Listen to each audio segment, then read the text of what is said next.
कहानी के शुरू में हम एक आदमी को देखते हैं जो एक गुफा में अपने डॉग के साथ था। वहाँ पर बड़े से संदूक में खजाना छुपाने आया था और साथ ही उसने इस जगह का नक्शा भी बनाया हुआ था ताकि बाद में भी वो यहाँ पर आ सके। जब वो यहाँ से जा रहा था तभी सारी गुफा हिलने लगती है। ऐसे लग रहा था जैसे कोई ज़लज़ला आ गया हो। बाहर जाने का रास्ता बंद हो गया था। उस आदमी का डॉग तो दूसरी तरफ चला गया था पर वो उधर ही गुफा में फंस गया था। वो अपने डॉग को एक संदूक और यहाँ का नक्शा देकर कहता है, जाओ जाकर थोड़ी दूर एक विच का घर है जो जादू करती है, उसको ये चीजें जाकर दे आना। वो डॉग ऐसा ही करता है पर वो बेचारा उधर ही फंस गया था। उस आदमी का डॉग जादूगरनी के घर तक पहुँच जाता है और उसको सारी चीजें दे देता है। इसके बाद कहानी में हम कुछ आगे का सीन देखते हैं जहाँ पर एक आदमी जिसका नाम एमिट था, जो उसी आदमी का परपोता था जो गुफा में दफन होकर मर गया था। वो बैठा अपने बच्चों और उनके दोस्तों को ये कहानी सुना रहा था कि कैसे उसके दादा ने इस गांव में खजाना छुपा कर रखा हुआ है। पर यहाँ पर हमें पता चलता है एमिट के बेटे का जो दोस्त था उसके अंकल से उसने कुछ पैसे लिए हुए थे। वो आदमी अब एमिट से उधर ही पैसे लेने आ गया था और साथ ही बहुत सारा इंटरेस्ट भी मांग रहा था। वो एमिट को नोटिस देता है कि 5 दिन के अंदर अंदर उसे उसके सारे पैसे लौटाने होंगे। अगर उसने ऐसा ना किया तो उसका घर और फार्म जब्त कर लिया जाएगा। वो आदमी सब कहकर चला जाता है। उसके जाने के बाद कुछ लोग एक गाड़ी में एमिट के दादा का कुछ सामान लेकर आते हैं जो मरते हुए वो एमिट के नाम कर गए थे। उसको एक बड़ा सा बॉक्स दिया जाता है जिसको एमिट देखकर बहुत खुश होता है। वो ये सोच रहा था कि शायद उसके अंदर बहुत सारे पैसे होंगे जो हमारे काम आएंगे और मैं अपना सारा कर्ज वापस कर दूंगा। लेकिन जब वो उस बॉक्स को खोलता है तो उसमें एक डॉग था जिसको टिम्बर कहकर बुलाया करते थे। वो उसको अपने बच्चों को देकर अपनी दोस्त के साथ शहर की तरफ काम के सिलसिले में चला जाता है ताकि वो कुछ पैसों का बंदोबस्त कर सके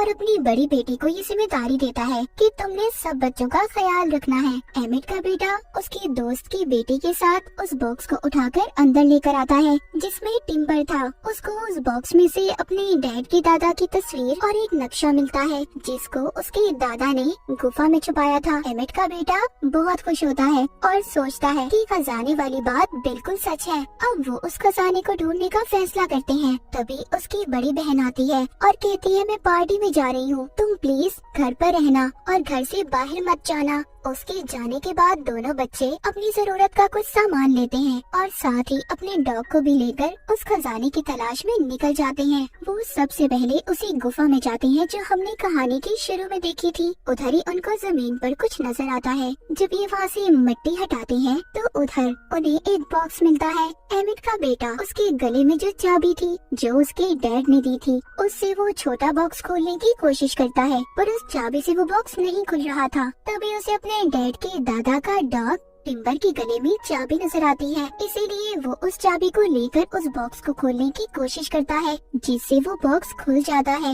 इसको उसके अंदर से एक लोहे का टुकड़ा और आगे जाने का नक्शा मिलता है जिसे देखकर दोनों बहुत खुश हो गए थे और आगे बढ़ने लगते हैं। मगर वो आदमी भी इनका पीछा कर रहा था जिसने एमिट को उधार पैसे दिए थे, क्योंकि उस वक्त जब एमिट के दादा इस खजाने को छुपाकर वापस आ रहे थे जो गुफा में ज़लज़ला आया था, वो असल में इसी आदमी के दादा ने ब्लास्ट करवाया था क्योंकि उस वक्त वो भी इस खजाने की तलाश में थे। एमिट के बेटे और उसकी दोस्त ने भी इन्हें देख लिया था, इसीलिए वो आदमी अपने कुछ साथियों को इनके पीछे लगा देता है। मगर वो तो यहाँ से भाग गए थे और नक्शे के मुताबिक आगे बढ़ रहे थे। आगे जाकर जब उनके डॉग उल्टा लेटते हैं तो उन्हें एक पहाड़ नजर आता है जिसको उल्टा लेटकर ही देखा जा सकता था। वो डॉग उनको भी देखने का कहते हैं। एमिट का बेटा और उसकी दोस्त जब ये देखते हैं तो उन्हें भी वो पहाड़ नजर आ जाता है। जब ये थोड़ा सा आगे जाते हैं तो उन्हें आगे जाकर एक सोने का सिक्का मिलता है जिसको देखकर दोनों बहुत खुश हो गए थे। ये अब सोचते हैं ये दोनों बिल्कुल सही रास्ते पर हैं। थोड़ा सा आगे जाकर इनको एक पत्थर दिखाई देता है जिस पर लिखा था कि अगर आगे खजाना लेना चाहते हो तो तुम्हें उसी तरफ जाना होगा जिस तरफ वो पहाड़ इशारा करता है। वहाँ जाकर तुम्हें बहुत सारा सोना और चांदी मिलेगा। अब ये दोनों और इनके डॉग्स पानी में तैरकर दूसरी तरफ जाने लगते हैं। वहाँ पहुंचकर अब ये बहुत ज्यादा थक गए थे। इनको थकावट के साथ साथ भूख भी लगी थी। वो सोचते हैं कि क्यों ना मछलियाँ पकड़कर पका लें, क्योंकि अपने साथ ही खाने पीने का कोई सामान नहीं लाए थे। उधर उनके डॉग लकड़ियाँ जमा कर रहे थे। तभी उन्हें एक सुराख नजर आता है। उधर घर में एमिट की बड़ी बेटी वापस आ गई थी, जो अपने भाई को जब नहीं देखती तो बहुत ज्यादा परेशान हो जाती है। घर में एमिट अपनी दोस्त के साथ आ गया था। वहाँ आकर जब ये बच्चों का पूछते हैं तो एमिट की बड़ी बेटी झूठ बोल देती है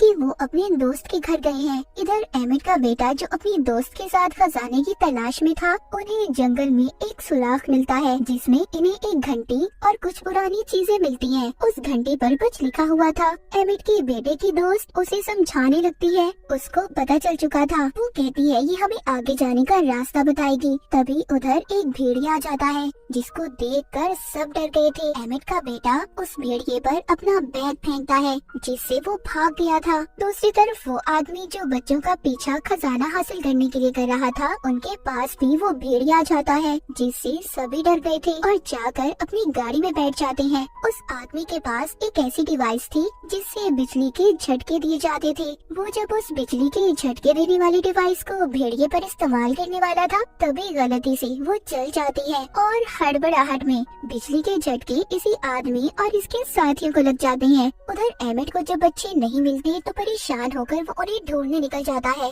उधर एमिट के बेटे के दोस्त के पास एक ट्रैकिंग डिवाइस थी, जिसकी मदद से एमिट बच्चों को ढूंढने निकल गया था। और बच्चे आगे बढ़ते हुए उसी जादूगरनी के घर पहुंच गए थे, जिसको बहुत सालों पहले एमिट के दादा के डॉग ने एक बॉक्स और कुछ सामान दिया था। वो जादूगरनी कोई आम जादूगरनियों की तरह नहीं थी, वो तो बल्कि एक अच्छी जादूगरनी थी। जब वो बच्चों को ऐसे थका हुआ देखती है तो अंदर आने का कहती है और एमिट के बेटे की दोस्त की चोट पर दवाई लगाती है और बताती है कि मैं यहाँ पर अपनी माँ के साथ रहती हूँ, जो भी बाहर गई हुई है। एमिट का बेटा जब अपने बारे में बताता है तो जादूगरनी कहती है उसके डैड के दादा का नाम लेकर, क्या तुम उन्हें जानते हो? वो कहता है हाँ, वो मेरे डैड के दादा थे। तभी वो जादूगरनी उसको एक बॉक्स देती है जो बहुत सालों पहले उसके डैड की दादा का डॉग इन्हें देकर गया था। वो बताती है कि मेरे खानदान के लोगों ने इसे संभाल कर रखा था और अगर तुम उनके रिश्तेदार हो तो तुम इसको ले सकते हो। एमिट का बेटा अब उस बॉक्स को अपने गले में लटकी चाबी से खोल देता है,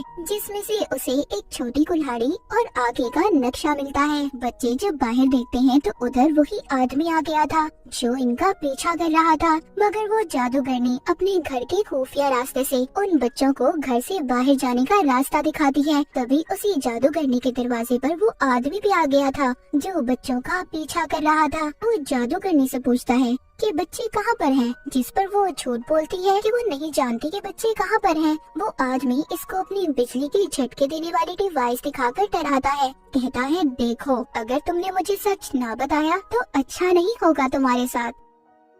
उधर बच्चे अपनी आखिरी मंजिल की तरफ पहुंच गए थे, पर वहां पर एक झरना था और आगे जाने का कोई रास्ता नहीं था। लेकिन अचानक ही उधर उनके डॉग को जमीन पर कुछ निशान दिखाई देते हैं जो शोर करके उनको अपनी तरफ बुलाते हैं। वहाँ निशान में एक छोटा लोहे का टुकड़ा, घंटी और छोटी कुल्हाड़ी रखने के निशान बने हुए थे। जो चीजें इनको अब तक मिल चुकी थी, उन चीजों को उधर लगाते ही पत्थरों के दरमियान एक रास्ता बन जाता है, जिसे देखकर वो बहुत खुश होते हैं। तभी उधर वही आदमी भी आ गया था जो इनका पीछा कर रहा था। वो कहता है शुक्रिया मेरे बच्चों, खजाने को ढूंढने के लिए। जब वो उस रास्ते पर जाने वाला था तभी उस गुफा से बहुत सारे चमगादड़ बाहर निकल आते हैं, जिससे सबका ध्यान भटक गया था। इस बात का फायदा उठाकर एमिट का बेटा उन सब चीजों को निकालकर अपनी दोस्त और डॉग्स के साथ अंदर चला जाता है, जिसके जाते ही रास्ता बंद हो गया था। वो अंदर आकर इधर उधर खजाना ढूंढने लगते हैं। ये वो ही गुफा थी जहाँ पर एमिट के दादा ने खजाना छुपाया था। ये सब ट्रॉली में सवार होकर आगे बढ़ने लगते हैं। बाहर वो आदमी जो खजाने का पीछा कर रहा था, वो बॉम्ब को ब्लास्ट करके रास्ता खोल लेता है।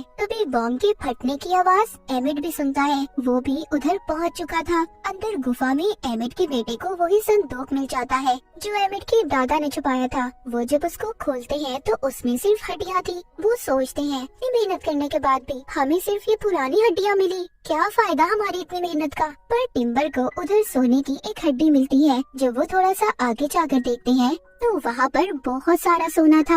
उनको अपनी आंखों पर यकीन नहीं आ रहा था कि उन्होंने खजाने को ढूंढ लिया। लेकिन उधर वो आदमी जो खजाने की तलाश में था उधर आकर सबको पकड़ लेता है। उधर ये जादूगरनी का डॉग भी आ गया था जो उस आदमी पर हमला कर देता है। तभी सारे डॉग उसके बाकी साथियों पर भी हमला कर देते हैं। तभी एक आदमी का हाथ वहाँ पर लगे हुए बॉम्ब पर गलती से पड़ जाता है जिससे वो जलने लगते हैं। पूरी गुफा हिलने लगी थी। सब लोग जल्दी जल्दी बाहर आ जाते हैं। बाहर आते ही वो आदमी जो खजाने के पीछे था सबको कहता है ये खजाना मेरा है और बिजली के झटके देने वाली डिवाइस से भी डराता है। तभी एमिट के बेटे के डॉग्स उस पर हमला कर देते हैं। वो डिवाइस गलती से ऑन हो जाती है। उसके चलते ही उसे और उसके साथियों को झटके लगने लगते हैं जिस पर सब हंस रहे थे। लेकिन एमिट अभी भी परेशान था क्योंकि उस खजाने तक जाने का रास्ता बंद हो गया था। वो सोचता है अब तो उसे 5 दिन बाद अपना घर खाली करना ही पड़ेगा। पर तभी उधर टिम्बर